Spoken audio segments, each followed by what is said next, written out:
Bonjour, buena tarde, guten Abend. The channel's called Ratchet. My name's Andrew, and in this episode, we get stuck into the bodywork. Run the title. Welcome to the channel if you're new. If you're not, then thank you for tuning back in for another episode. You can click up in the top right hand corner, which will take you through to a playlist of all of the previous videos that I have released. You can follow me on Instagram, Ratchet GT40, for more photographic updates of the build as I go along. Make sure you hit the subscribe button below so you don't miss any future episodes that I do release on the build. Coming up on this episode, I'm going to be getting the spider mounted, going to be looking at trying to fit the doors in the holes, and generally just trying to make the whole thing look like a car again.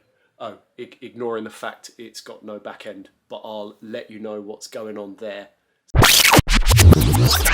Let me get you up to speed about where I stand with the bodywork at the moment, because I've been doing a few things in the last couple of days. The main one is the fact I've just taken the rear clam off because I'd unbolted it anyway from the rear chassis bracket to move it into the new position. I thought I may as well just take it off, get it out of the way for a while. The main milestone is the fact that I've got the rear spider legs bolted to the chassis. So the back portion of the chassis is now fixed into place, and it is all square and in tolerance with the build manual dimensions. So I'm really pleased about that. It was a time-consuming exercise just making sure everything was set to the millimetre before drilling any holes, and everything just lined up absolutely perfectly. So I'm really pleased about that. So following fixing the back of the spider, I was then able to take some dimensions left and right, so I could then get the door apertures the same size, driver and passenger. Now I know it sounds like an obvious thing, but it turned out that the passenger side door was actually 10mm longer. So the opening was 10mm longer than it was on the driver's. So I've taken some key points the best I can from the corner of the windscreen back to the swage of the spider, and then from the top of the spider through to the corner of the windscreen, and basically got it set out symmetrical.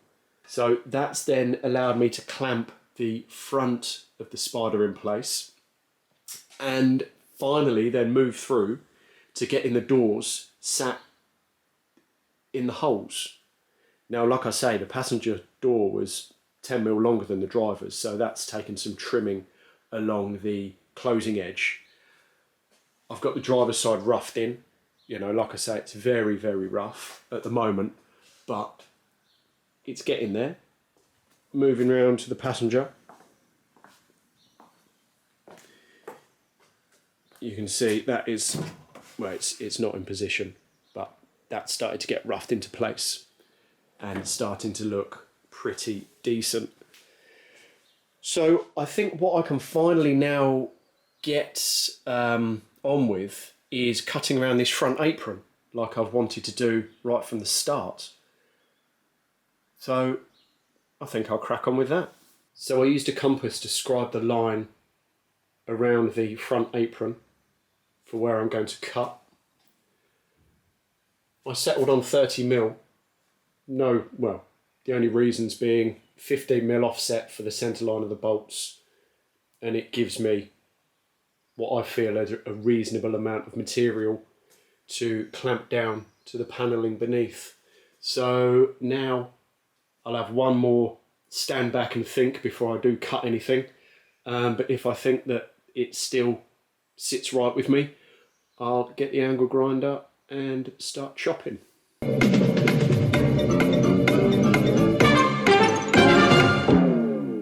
I'm glad I took that 30-second step back, because it made me realise that I need a couple referencing tabs. When I cut the main apron off, I still need to be able to locate the front of the spider onto the chassis while I'm getting the panels in place.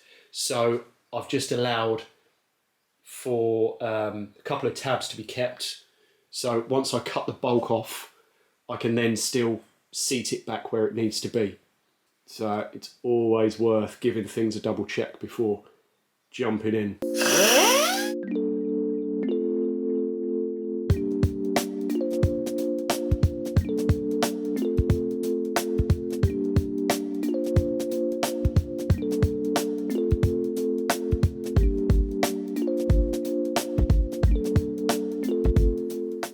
So after a quick hoover up, this is the state of the front apron. Now I've cut most of it off. Like an absolute donkey, I chopped off the passenger tab that I was meant to leave by accident. Silly me. Never mind. So I'll be able to locate it still with one fairly easily, and I'll just have to put the door back into the passenger side just to make sure that that's correctly located. So now what I can do is get the panels back on underneath and start looking at where the fill caps need to sit and a whole ton of other stuff, I think. So there's plenty of work involved left in the top of this yet. Much later. I've cracked on with the fitment of the front of the Spider onto the top of the chassis. So now I've got it drilled and clecoed into place. I've got the fuel filler caps positioned, although not cut into just yet, and then the Spider notched around. What I did come across is the fact that the holes for the filler caps aren't symmetrical on the driver and passenger side. So where I have positioned the fuel filler caps equally, you know, this distance and this distance, both sides, it then means on the passenger side, I'm going to have to slightly reform the opening in the front clam. What I want to do is still concentrate on getting the paneling done, so I can get the side panels for the rear firewall made, both in the car, and also finish off the paneling to the firewall, the engine side. So I still need to make the side panels. I want to try something. I want to try and do something with the rear window. Make some sort of double skin surround for it. The next day. I think I've created possibly my favourite panel on the car so far. I know that's a weird thing to say, but bear with me. And the panel in question is this side piece for the rear bulkhead. So let me talk you through what's going on. So starting with the bottom, it just fits really nicely all around the bottom, up to the top. This line here is bead rolled, so it steps underneath the rear window panel and then runs through behind and uses these rivet points to fix with. So that's flush. And then coming down the inside face, because I didn't want a return angle round here that was visible, I created a return round the back to fix the panel along that edge. So again, that gives me just a really nice, clean looking panel that I hope when it's all the coating's stripped off and everything's dressed and finished, it should look pretty awesome. And then that all lines through and ties up really nicely with the fuel sender cover as well. So it's a small panel. There was a lot of work. There was even more thought gone into it. But yeah, I'm really happy with how that's come together. Now the annoying bit is I need to make a second one for the passenger side. So let's see how I get on with that. 1 week later.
So I may as well just jump straight into showing you what I've been busting my balls on for the last 5 or 6 days.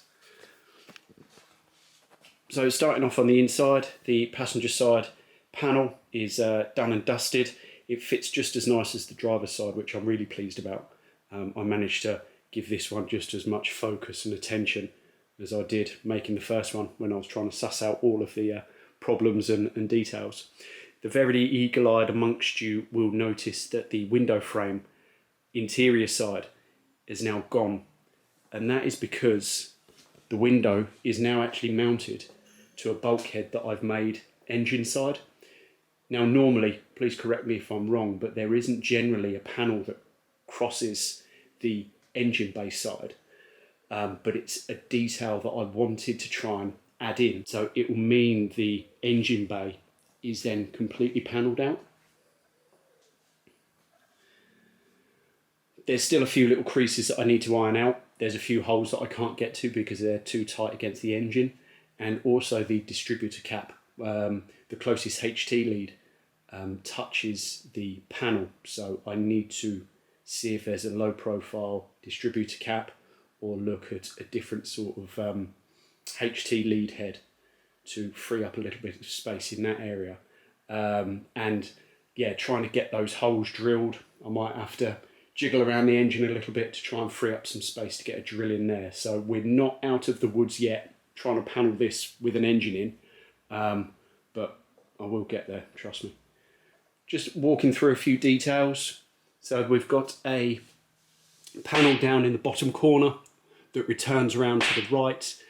That then in turn is cloaked by this side panel that then returns around and dresses over and then joints down in that far corner.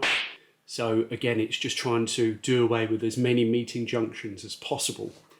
The actual meeting junction of the panel across the back and the side panel took so much thought, and I don't know if I have another 5 goes at it, maybe I'll come up with something nicer than I have done. What compounded the issue was having the diagonal brace in place. So trying to work with conflicting angles and goodness knows what else meant that I've ended up with what I have. And I think once it's all dressed and finished, it will look as smart as I hope it will do. To get a detail that looks thought out and well finished, there's actually a gap in between the window frame and the inner skin. So what I'll do is I'll make up some form of trim, I've not quite decided yet, to basically infill this gap here so it does look finished and I'm not just left with a void. But I think it's got the potential to turn out to be something quite smart. So that pretty much wraps up this episode. There has been, from what I can remember, an absolutely ton of stuff achieved, which I'm really, really happy about. Make sure you hit the subscribe button below so you don't miss any future episodes that I do release. You can follow me on Instagram, Ratchet GT40, for more current photographic updates on there. In the next episode, I've had my new pedal box turn up. So it's going to be time to start cracking on with the front end, getting that stripped out, getting the new pedal box in place, getting some paneling done, and all sorts of good stuff to try and tidy up the mess that I covered in the previous video. So I'm really looking forward to getting that done. So up until then, I will catch you guys next time.